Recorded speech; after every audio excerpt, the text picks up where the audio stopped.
Hello dear students, welcome to TAV Model Public School. Yes, today we will start a fresh chapter that is forest. So let's begin. So what exactly do you mean by forest? So forest is an area with a high density of trees is known as forest. So it is simply an area with numerous amount of trees which are present in one particular region, which we say it has a high densities of trees is known as forest. The second you have to add on while defining a forest. A forest is a system which is composed of plants, animal and microorganism. These are living species. So wherever high densities of trees are present and in an area which comprises of plant, animal and microorganism, it is termed as forest. As you can see in this picture, n number of numerous amount of trees are present over here. So this is a forest. So in this area, numerous animals like elephants, n number of animals, right from microorganisms to extreme large animals like elephant, giraffes. So all species are residing over here, microorganisms, plants, animals. So this area is termed as a forest. Now, what are the components of forest? So in forest, you will mainly find two types of components. One is biotic components and the other one is abiotic components.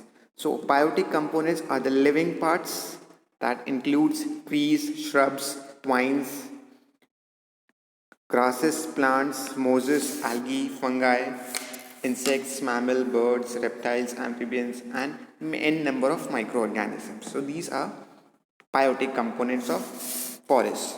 So shrubs is simply a small finite number of plants. You can say small bushy plants which has n number of leaves. Small plants are known as shrubs. Vines is also a sort of shrubs. Different grasses. Vine is sort of vines and algae. These are certain species of plant mosses, algae. It is specifically found in watery areas, a greeny portion in a water that is an algae.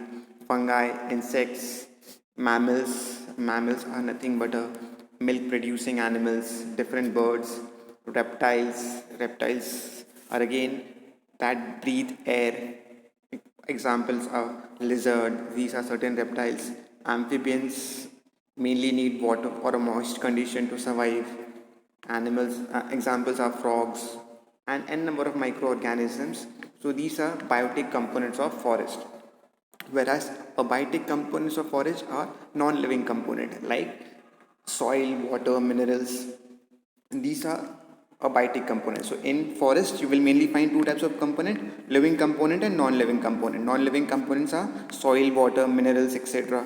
Whereas biotic components are all living creatures, including plants, right from microorganisms to extreme larger object or animals. So these are two components of forest.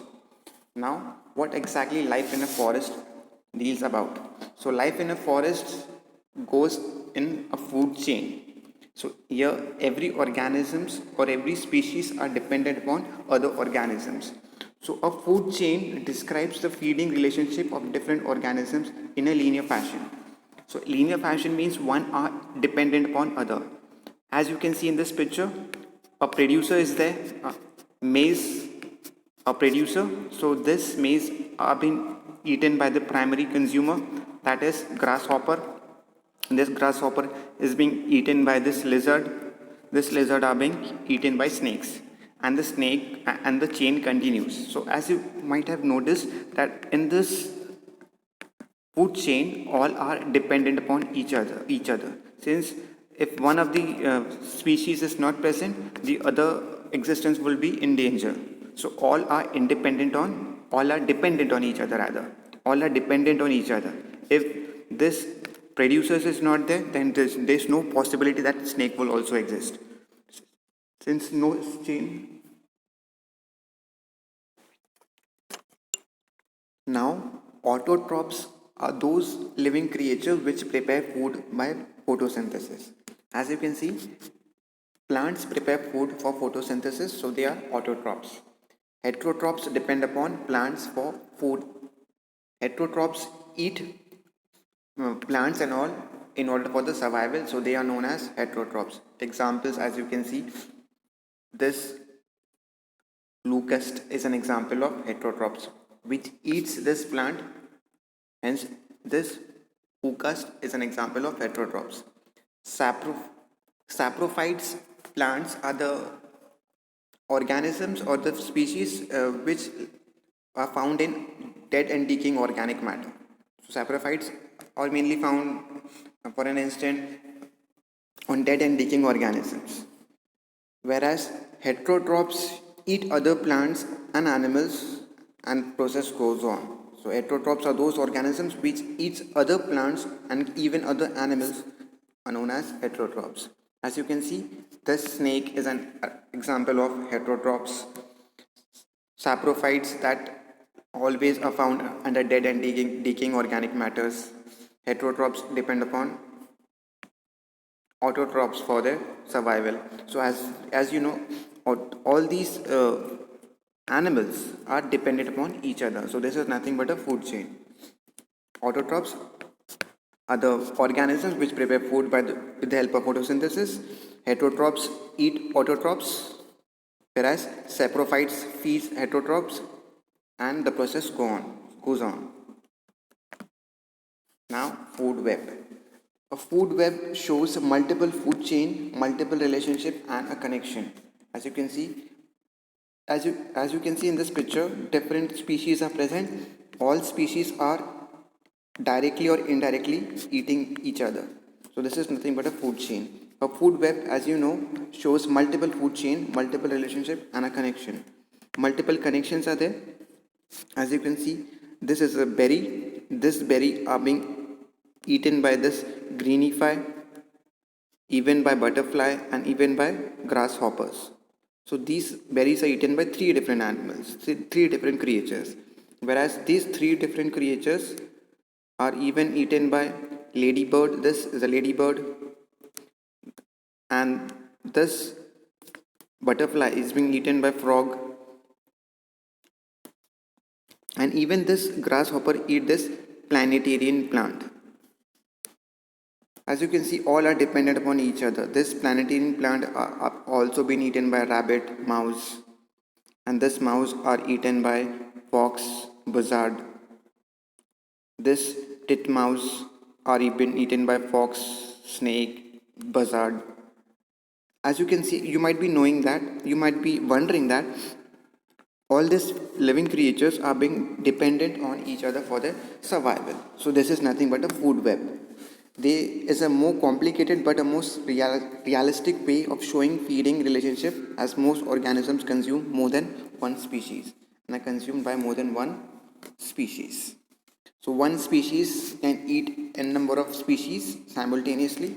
So this is nothing but a food web. It shows multiple food chain, multiple relationship, and a connection.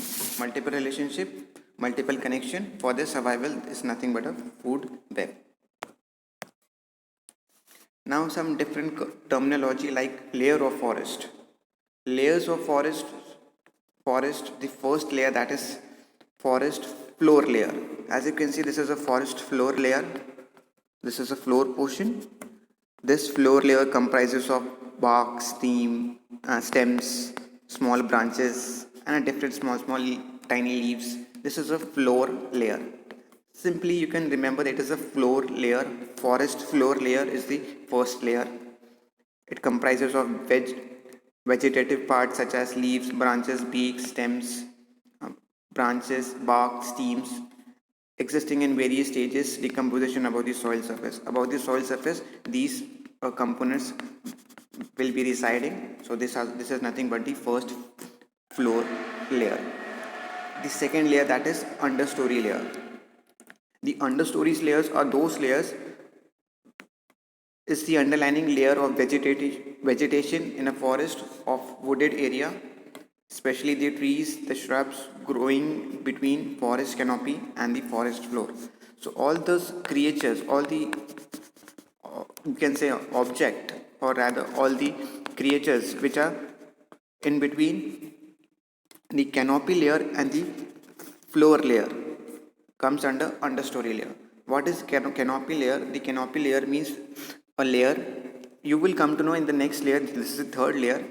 So understory layer is the layer above the floor surface and below the canopy region. So that is the understory layer. So in this layer you will find certain parts of forest like wooded areas, especially the trees, shrubs growing in this understory layer. Simply you can remember understory layer, it is below the canopy region and above the floor region of the forest, that is understory layer. Now this is the canopy layer. The canopy layer is the layer where the upper crown of the taller trees in a forest meet and form a thick layer over the forest. As you can see, shed of forest is comprising certain area, that is a canopy layer.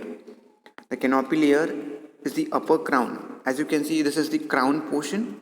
This is the upper cover or the emergent layer of a forest. So inside, if you go inside, you will find this sort of thing. So whenever rays of light are coming, you will find that the rays of light are not coming with full intensity. It is obstructing because of this layer, and only certain amount of light are entering through this layer. This is nothing but a canopy layer. So it is the layer which is below the emergent layer and above the undercover story layer. And the emergent layer, it is the top layer of rainforest. As you can see, this is the top view of a forest, so that it is known as emergent layer. This layer receives bright sunlight. As you can see, a bright sunlight are being received by the emergent layer, whereas in canopy region extreme amount of light is not reaching, whereas in the understory layer a negligible amount of light is reaching the understory layer. The emergent layer receives extreme amount of sunlight, plenty of wind, rainfall are being received over here.